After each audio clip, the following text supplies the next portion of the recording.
Okay. Directors in general are fiduciaries. I think this is another area that you've already talked about to a lot of, to a fair degree, and so we're not going to spend a lot of time talking about this, but the duty of care, the duty of loyalty, corporate opportunity, all of those things are very important for anyone who has who's in a position to exercise fiduciary responsibilities. The one thing I would point out with the church is that, again, you may have different levels of authority, especially if you have a hierarchical church. And so that's one question that always comes up. If you have another church authority besides the board, that's perhaps even over the board, are they fiduciaries, and do they have to exercise fiduciary responsibility with regard to their decisions? So there's other things that we'll talk about with regard to the fiduciary responsibilities that you've probably already reviewed to some degree, but such as self-dealing, indemnification, insurance, the Federal Volunteer Protection Act, intermediate sanctions. But those are all just as important with the church as they are for any other type of a nonprofit organization. Other questions that I've seen be crucial for churches include, are you going to have term limits for directors or not? And if you are you going to enforce them? Is there a method for removing directors if you have a self-perpetuating board and there's a problem?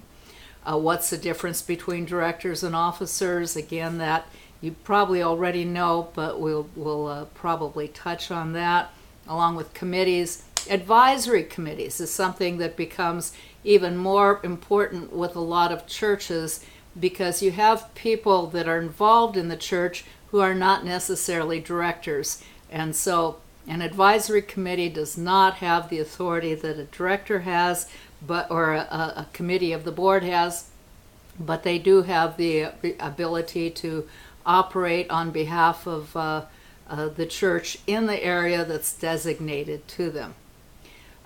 Resolution of disputes, we've talked about that a little bit, but again, I would put that in the bylaws. I would put a method of resolving disputes, and the real question again is, to whom are you willing to submit? Ordination, I would put that in as well.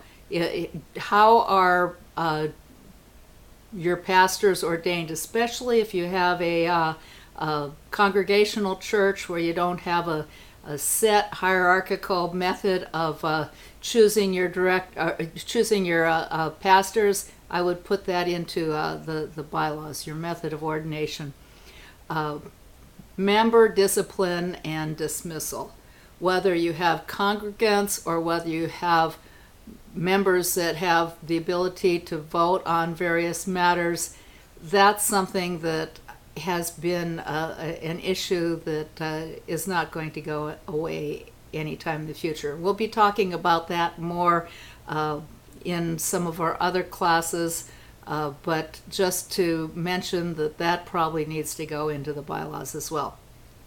So that's a quick and dirty oversight. Oh, one other item that you probably want to make sure that you've addressed in the bylaws and you've determined how this is going to function for your church is amendments to the bylaws. Who has the right to amend?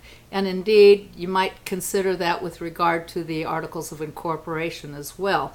Sometimes, especially with hierarchical churches, the ability to make amendments to the Articles of Incorporation will be controlled by the local church as well.